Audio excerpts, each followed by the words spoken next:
Consciousness, the final frontier. These are the voyages into the universe between your ears. Our mission, to explore collective wisdom, seek out amazing secrets, and spread the message of personal potential.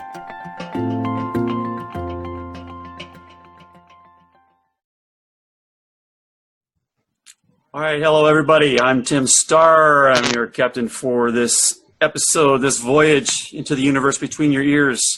We are, this is a first for us. We're bringing back a guest for a second appearance. We had such a great time the first time around, and the hour that we spent went so fast, none of us could believe it.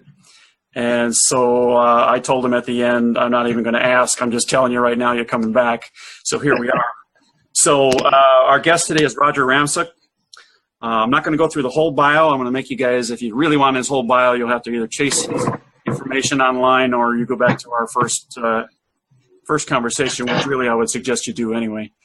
And you can get the whole bio. But Roger is a therapist.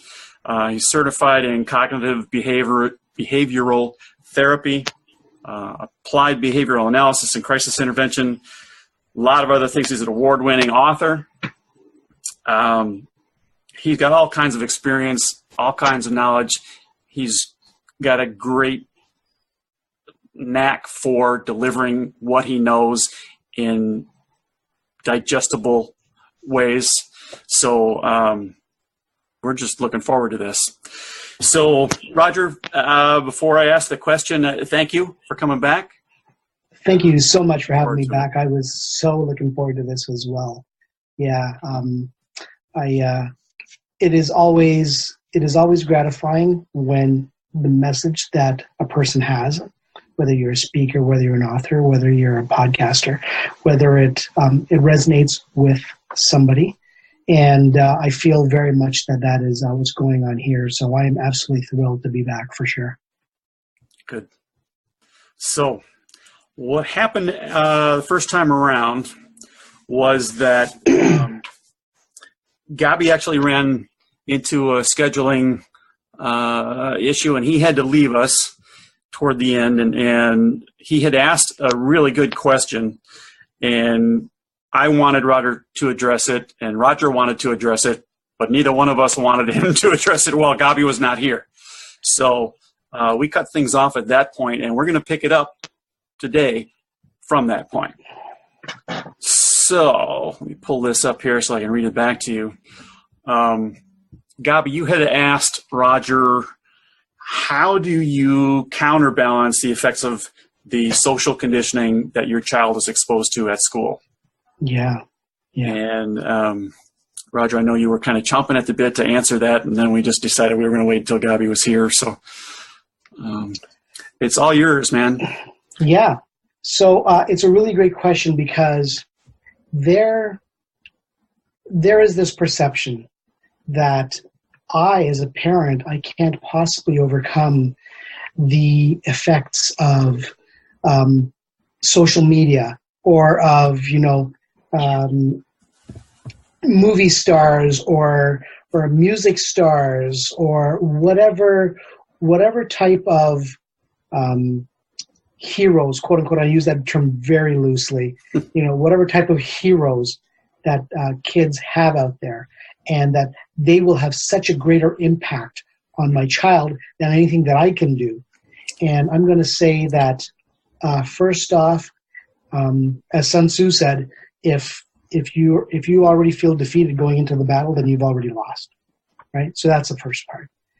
And I say this time and time again. There's thought, there's word, there's deed.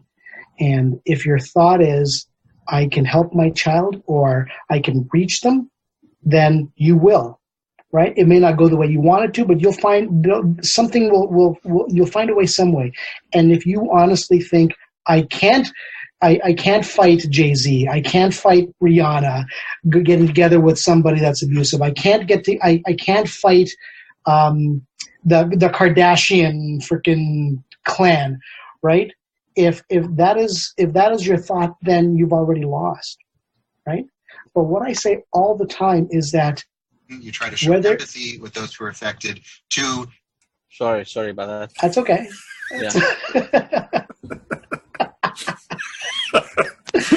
Empathy is a good point, actually, because empathy is a part of it. That is a beautiful segue. It's like God was talking to me right now. Okay? Because that is actually part of it. I'm not even joking when I say this, right? If you can provide a safe environment at home where the child feels listened to, where there's things like empathy, where there's things like caring, where there's things like, you know what, if I screw up, it's okay.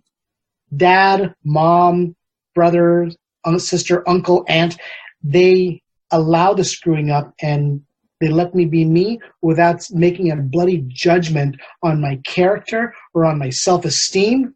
Then if you can provide that kind of environment, it doesn't matter what flash-in-the-pan celebrity is touting their stuff this month or this year in the media. It really doesn't matter. And I know it doesn't seem like it, but here's the truth of the matter. The environment that you provide at home, the values that you espouse at home, the structure that you provide at home is so much more important to the child feeling safe, to your teenager. I don't care if they're 19 years old and they're running with gangs. I know that's about as extreme example I can get right now. If they can come home and feel like, you know what, I'm not living the true values and beliefs of my parents, but they're going to love me anyway and try to help me through this. And even when I bloody screw up, even when I do as bad a thing as I don't want them to know about, if they did find out, they in some way would still understand and support me. And they might leave me in jail for a month or longer. They might do whatever they got to do. But in the end, I'm still their child, and I'm still loved by them. Do you understand how powerful that is? All bad choices by kids, and I'm even going to say by adults too, right? Because, really, what is a 45-year-old? I'm going to use my own example. What is a 46-year-old male other than a 15-year-old with a bunch of more toys? Really? Okay? Mm-hmm. The way that we think, the environment that we are brought up in, that is so much more important to not making bad choices, or if we do make bad choices, think we can come back. Because here's the problem. Here's the truth. Okay? If you are a child that's on the fence and you're thinking, I'm always a bloody screw up, and when I screw up, well, I've blown it with my parents. I've blown it with my peer group. I might as well just keep going and just do more bad stuff.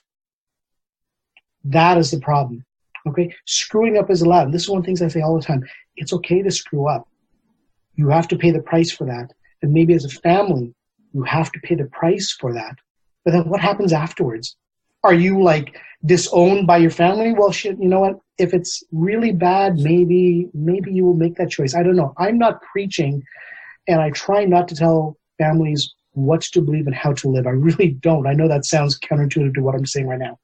All I do is I give suggestions about ways to create harmony in your home. And this is an idea. And what this idea is that if you can say, you screwed up, you have to pay the price if it's bad enough. Even if it's minor, there's still a price to be paid. But after that price is paid, and maybe as a family, we're going to have to go through that price as well. But shoot, at the end of it all, you're not excommunicated from the family. You're not excommunicated from our love. You understand how powerful that can be for a child to know that, you know what, in the end of it all, mom and dad's got my back. All bad choices. Sorry. I don't like using absolutes. That's not a good way to say anything. So let me back up. Most bad choices stem from a self-esteem issue on the part of the child that got reflected in an outward action. Okay? And that outward action might be taking drugs. That outward action might be resisting authority. That outward action might be telling off your parents and stomping out of the house. That outward action might be really passive and just not doing what you're told and not cleaning up your room and not showering. It could be all kinds of things.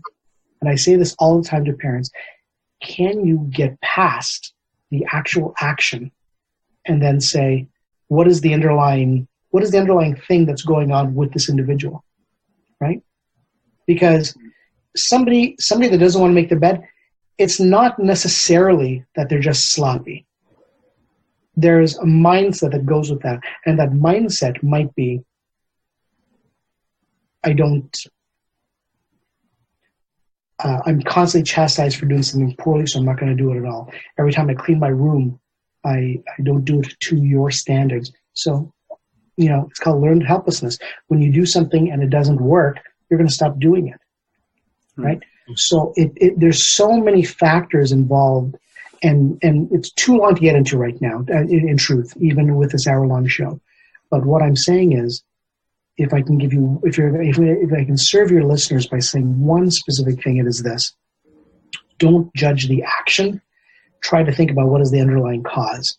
And when you can get to what is the underlying cause, it's amazing how often you can change a behavior around when you understand what's going on behind the scenes. Can I interject two different things? The quick one is, and I thought this is where you were going when you were talking about this, but when that price has to be paid, I think it's important that everybody involved recognize that it's paid. Yeah. Right? You cannot continue to hold somebody accountable for something once they've atoned. So powerful. Right? Yeah. And then the other thing was, if there are parents listening to what you're saying, I just want to point out that there's a difference, because some people are going to hear this. There's a difference between saying that a mistake is allowed and saying that mistakes are encouraged. Oh, yeah. Right? Two different things. And you're not saying, oh, yeah, just go make mistakes. Go make mistakes. Absolutely not. Absolutely not. Yeah, and it's a very great distinction. Be that, there's not one of us walking the planet that doesn't make mistakes, and we all continue to make mistakes, and we're going to keep making mistakes. And everybody else, we just need to understand that everybody else is human too. And you just, you do something that you should know better. You pay for that, but you learn and you move on. Yeah, absolutely. And I think that's part of it too, because kids know if in their childhood, in their past, there was a situation where they did something inappropriate or quote unquote bad, and parents bring it up 5 years later, 10 years later, 15 years later. Well, your actions, your words speak louder than any preaching that you could possibly do. So when you say screwing up is allowed, we're going to learn from this and move on, but yet you keep throwing it back in their face. Well, anybody, I don't care who you are, you're going to shut down, you're going to withdraw from that person. And so it is sad, but also a little confusing to me when I talk to parents in workshops and they say, well, my teenager doesn't talk to me anymore. And yet I watch a husband and wife interaction, and it could be the husband berating the wife, or it could be the wife berating the husband. I'm not being sexist at all when I say this. I've seen both sides of this. And I can't help but wonder, if this is what you're like with each other, what are you like with your kids? Yep. I was on the way to a new media summit, and as I was telling you, Tim, just now, and literally the couple in back of us, the husband forgot something before getting into the car to leave for the flight, and the wife was just going on and on and on about it. And my wife is standing beside me, and we look at each other because we're both thinking the exact same thing. It's like, man, I would not want to be married to this harpy at all. Well, we get into a conversation while we're on the airplane, because as it turns out, as fate would have it, they're sitting right in back of us, right? And so at one point, it's a 5-hour flight. We get up, we stretch, we do whatever, and we're both standing up in the aisle, the husband and I, and we start talking. Turns out they're for a wedding, and I'm there for the conference and everything else. And we start talking, and I'm like, so it must be nice to get away and get away from it all for a little bit. And the wife rolls her eyes and says, oh, yeah, get away from it all, except for the fact that I have to bring him along. Yeah. And I'm like, whoa, why does he even want to travel with you? Yeah. Like, my wife would never say that to me, even in private. She's not like that. But she certainly would not say that to a complete stranger on an airplane. Like, how dare you put somebody down like that? Who is this person that you're going to spend the rest of your life with, ostensibly? Yep. Right? If that is your dynamic with your spouse, what is your dynamic with your kid? What kind of slack do you cut the child when inevitably they're going to screw up? And if they live in fear that they're going to screw up and they're going to be like excommunicated from the family, where that's one of the reasons why kids develop anxiety and depression disorders. There's a never-ending constant fear that something is going to go wrong, and I'm going to be thrown out of heaven, to get melodramatic with it, right? Well, I'm going to be cast from the garden. Even if they don't have that extreme of an expectation, right? The thought, just the thought of getting in trouble for some minor infraction, it can have just huge consequences, right? Absolutely. Yeah. You guys, can you hear me okay there? We can hear you, Gabby. It's fine, right? Yeah. I appreciate your response, Roger. But I think I need to reframe the question a little bit, because Sure.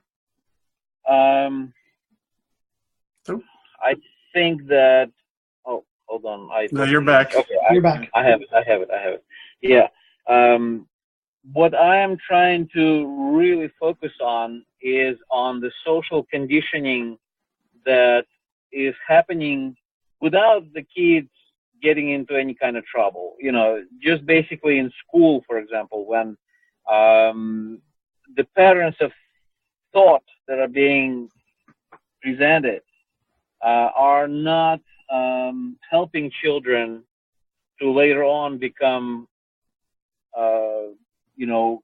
individuals who are able to really be in the moment, to enjoy life fully, to do things for the right reasons, not for the reasons of, for example, maybe being good for somebody, right? But actually for doing things with love, for being present, for active listening, right? There's a lot of patterns that are happening that are basically, I see this all the time, and I'll tell you a story. I mean, in New York, when I had a teenage girl, daughter growing up in New York, actually, and she went to school there.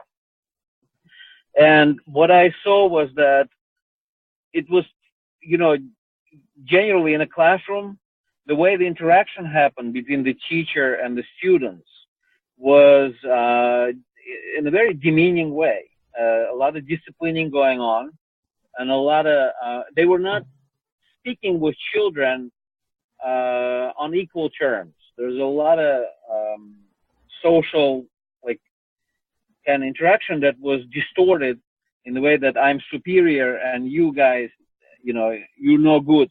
To be like from the outset, you're not good. You're bad. You're bad, and you're up to no good. And I'm here to fix you. Without even determining if you're broken or not. I'm here to get you to think right. And so there's a complete dismissal of every person's creative forces and expressions.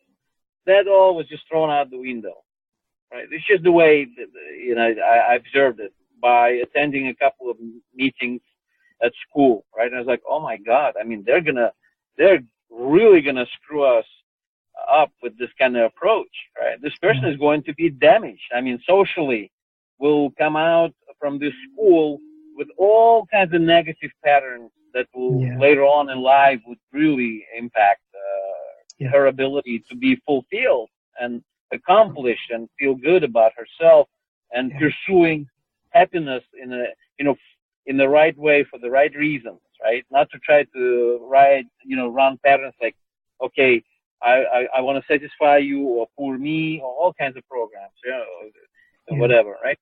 in that way, right? So the last drop was when my wife, I remember at night when we were discussing the day, that passed, she said that, hey, Julie asked me secretly to, for money, for cash.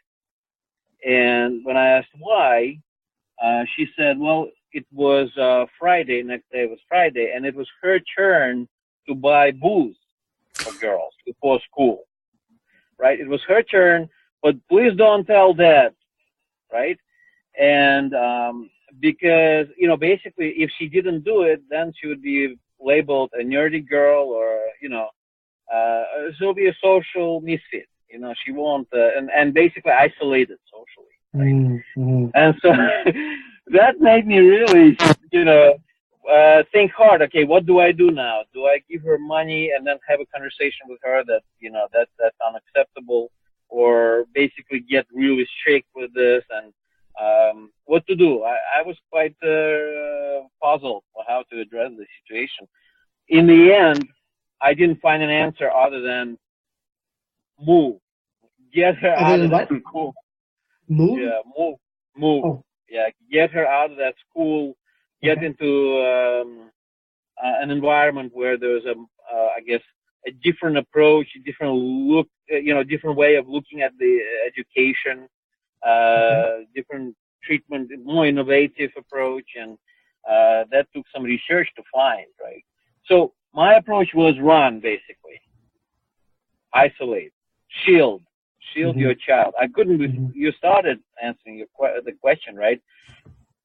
Can you really counterbalance the social effects, the negative patterns that our children are exposed to? I found that I wasn't powerful enough, and I had to move and basically take her from this place and bring her to a place where I thought was more enlightened, more evolved in their ways of approaching education, for example, right? So in that way. But I mean, I was lucky I could do it. There are many kids, parents, who are locked into their situations and they just can't even get this resolved in any way, right? That's where the question, that's where really my interests are, right? How can you do it? Can you counterbalance? And then if you do that, then you're basically alone against all these different forces, right? Well, the first question, can you even win? And the second question, if you do, then basically your kid is going to be a different kid, a social misfit. And all the way throughout life, because it's, we are living in a society that is collectively delusional, value system. Not all, but for the most part, right? I mean, we still couldn't understand that we could make our points without killing each other, humanity, right? Or we know that we're destroying the environment, but we are somehow they're delusional. I mean, so the wake-up call is coming. Anyway, that's left alone, right? So you're going to raise a child who will not fit in.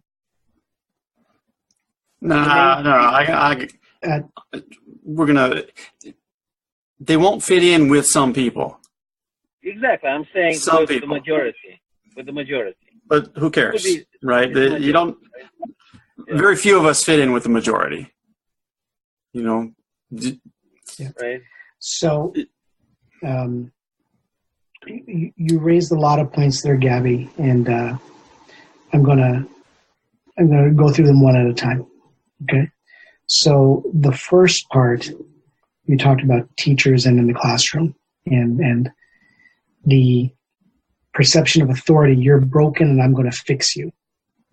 First of all, I do believe that kids should have a respect for their elders and for authority. I do believe that. Okay?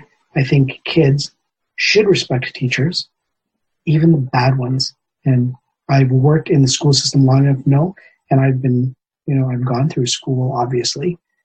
And I know that there are good teachers, and I know that there are bad teachers. And the bad teachers, by and large, thought that they had the right to teach me, to tell me what to think, as opposed to teach me and allow me to think, right? There's a fine distinction between the two, okay?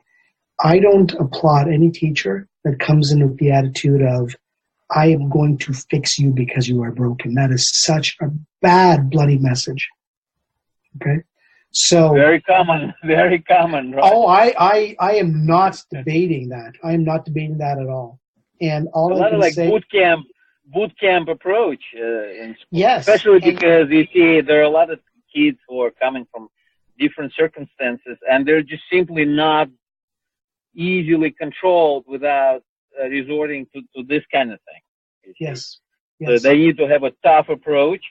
And then the kids who are quite okay, they're basically being kind of treated in the same way because it's just, you don't have resources to try to separate, okay, this person responds well and, it's a different approach. Yeah, right? So because it's just, so there's not an easy answer to this, Gabby. What I'm going to say is that, and I know American schools are different from Canadian schools in some ways, but mainly they're the same. And what I'm going to say is, if a kid comes from a home where they are taught to respect your teacher and to respect your elders, it is a different way of interacting than a kid who's raised by a parent who says, you know what, to hell with authority, to hell with them telling me what to do, blah, blah, blah. You can do whatever you want to do because they do whatever they want to do with the parents. You can see the difference.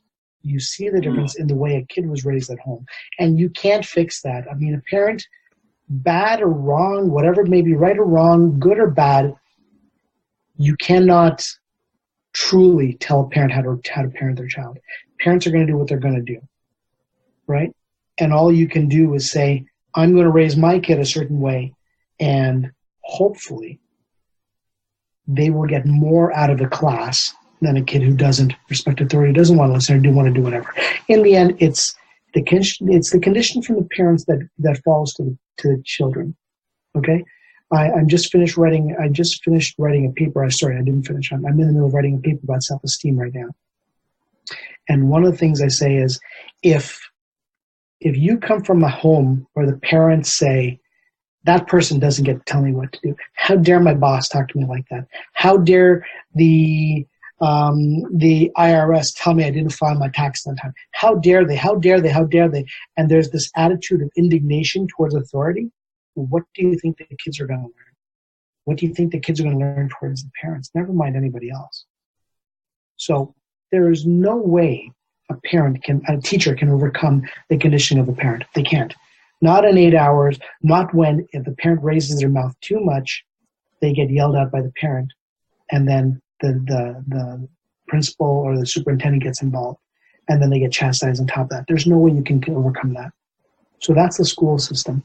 All I can say is, and I say this very clearly, and I think it's one of the chapters in my book. And again, not a shameless plug. Don't take it the wrong way. It just came to mind right now.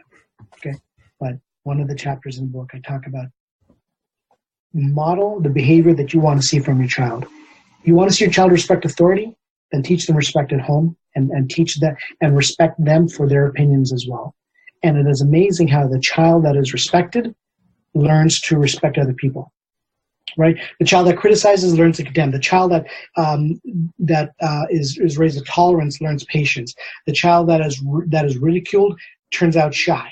Right? That's the Dorothy Law Nolte poem about this. Right? A child that's raised in security learns faith. Right? A child that is raised in a depressive household learns to go to alcohol and marijuana and God knows whatever else in order to find relief. Right? The child that learns to love, or is raised without love, is blind to hate.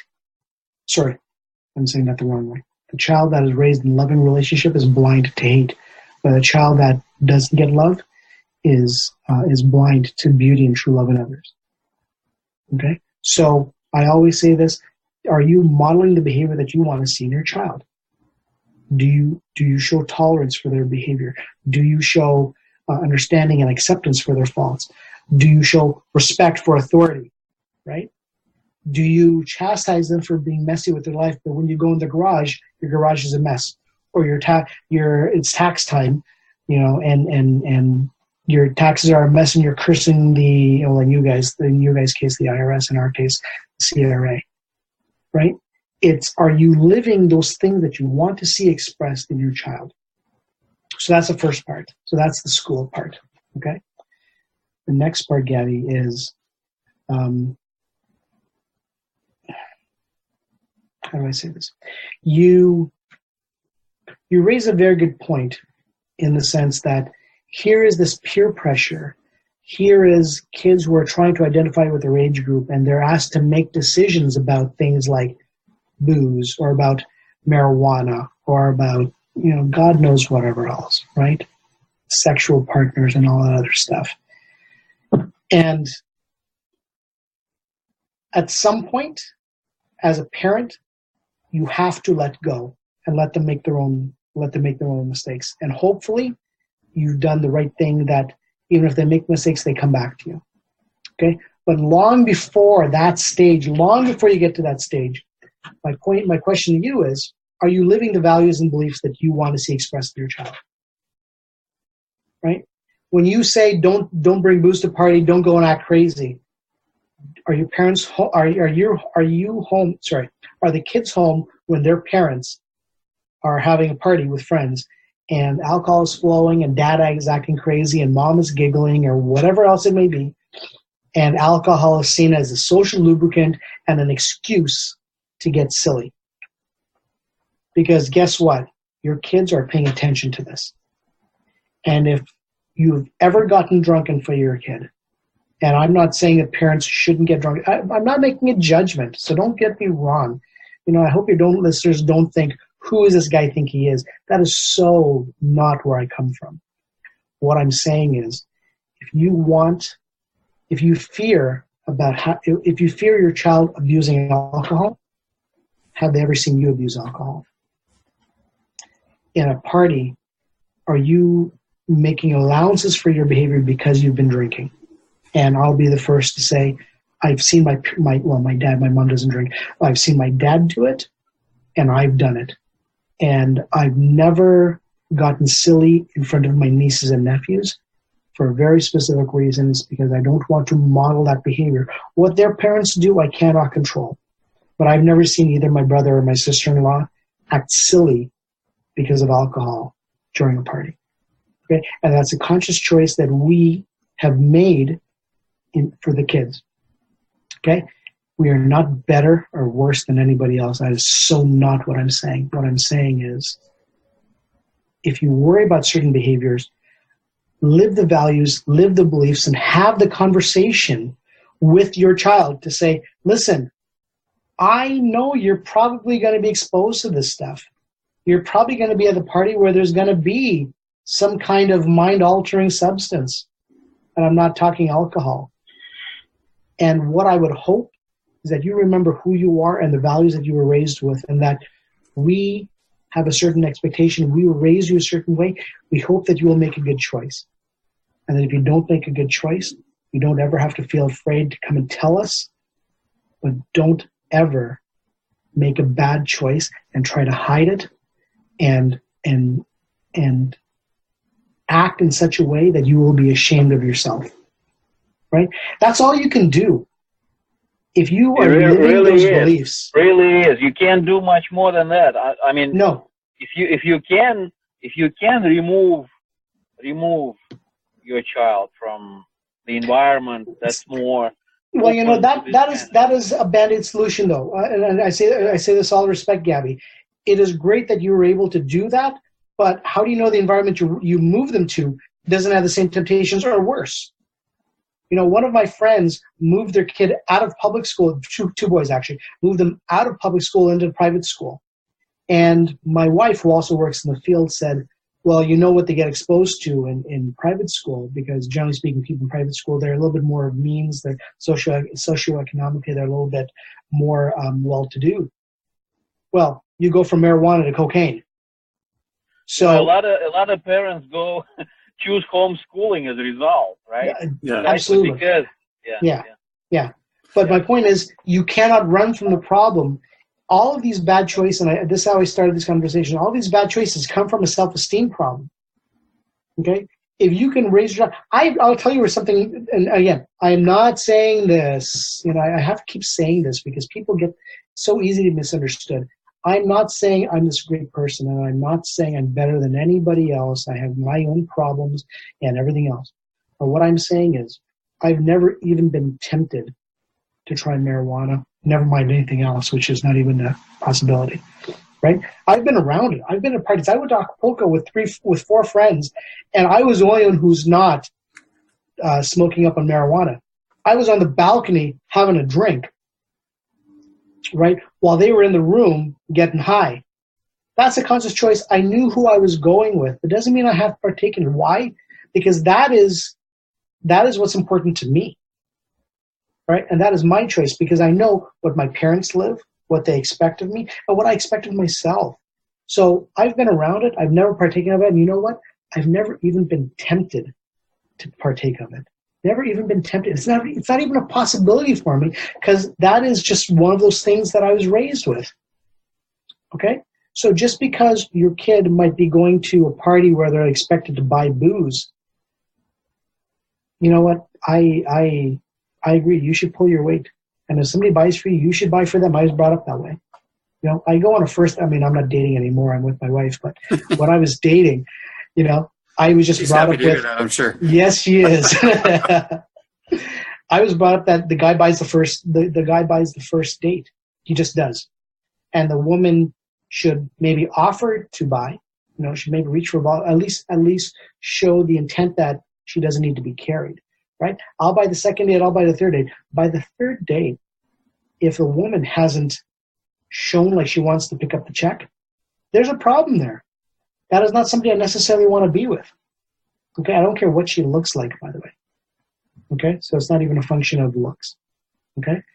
But what I'm saying is there are values and there are beliefs that you as a family espouse your kids, and it starts from conception. And I know when I say that, sometimes people are like, what are you talking about? Yeah, it starts from conception that you say, we are bringing a child into this world and we are going to raise what is important to us. What do we raise this child to believe? What do we want this child to become? How do we want this child to be? It starts from conception and getting ready for the moment of birth. Okay? Because too many people, and I'll be the first to say it. I've been with lots of families where that one of those children was quote unquote oops. Well, first of all, there is no oops. Okay, there is no oops. You did something, and something happened. It's a natural consequence in the world, and God smiles on all of it. That's my belief. Okay, so there is no oops. Okay, but there is that attitude sometimes of, oh my gosh, what are we going to do? And instead of thinking about how are we going to serve this child, this being that we created, there is the, oh my gosh, panic mode. Wrong way to be. Okay? Start thinking about how you want the child to be, how you want the child to grow up. They are in your care for a certain amount of time, and it is your duty, and this is what I know, again, one of those radical, very diehard statements that I'm going to say, but it's the truth. This is how I believe it, and it is just my belief. But this is my belief. You created the child. It is your duty.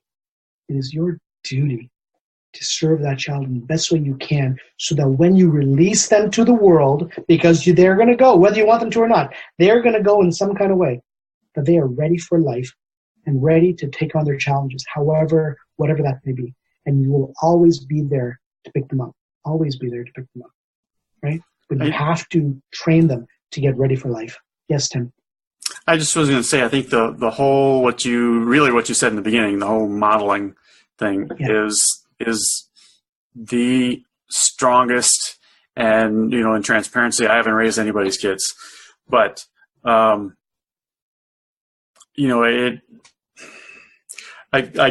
gut feeling is that what they learn at home is the foundation. And if that's solid, then they can go out and get exposed to other things. And it's kind of like, it's like watching the TV news every day. Hmm. If you could be solid in whatever, you could be, let's say you're just really a positive perspective kind of person and life is good. And every day you're watching the 6 o'clock news and the 10 o'clock news and there's nothing good there. If there is nothing to reinforce that solid foundation that you have, then this is going to continue. This is going to chip away at your perspective. Mm. And over time, you will swing and you will start to think that way. And I think this stuff is the same thing. It's if the parents have created a solid foundation with the kid at home, then they're going to go to school or go to wherever, and they're going to get the TV news effect chipping at them. And if there's nothing reinforcing the foundation when they come home, then it's going to have a bigger effect. But if they come home after that and then whatever they were taught is reinforced, I don't think you got that much of a problem. Yeah, I agree. Because you're teaching them to make better decisions. So I agree. Yeah. Dennis Waitley talks about you need to do two things as a parent. You need to give them roots and you need to give them wings. And by that he means you need to give them roots of self-esteem and of moral values. And you need to give them wings of self-reliance and responsibility. And when they learn self-esteem and moral values from you, and then self-reliance and responsibility because of the things that you expose them to, they're ready for life, right? And when they make bad decisions, they're gonna. You could say, "Oh my gosh, my kid did this, and I failed as a parent." Oh my gosh, no, you haven't failed as a parent. Stop beating yourself up. My God, kids are gonna do what they're gonna do sometimes, even when everything else has been done correctly. Let them learn from it. Let them face again self-reliance and responsibility. Be there to pick up the pieces and say, let's move on. Well, aren't we trying to, in theory, at least what we're trying to do is give them the tools to be their own person and make good choices. But then they have to be allowed to do that. Yeah. Right? Yeah. Exactly. That's where when we started this about, being allowed to make a mistake, right? The Khalil Gibran talks about the philosopher, the prophet talks about, kids being pulled, an arrow being pulled from a bow. And during the time when the bow is pulled back, that's there in your care. Once you release that arrow, they fly off into the universe. They fly off into the future.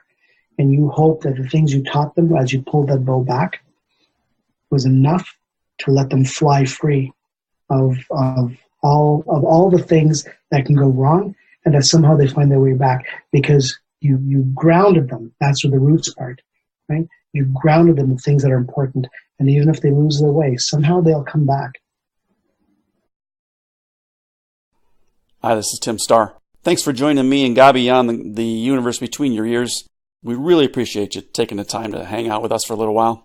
And we'd like to see you again. So be sure to subscribe wherever it is you're consuming the podcast from, whether it's YouTube or Stitcher or iTunes or whatever the hell else is out there. We want to see you again. We also want to hear from you. So let us know what you think of each episode. Let us know if you got an idea for a future episode that you think would be just killer. Absolutely, let us know. All right? Thanks again, and we will see you next time around. Bye-bye.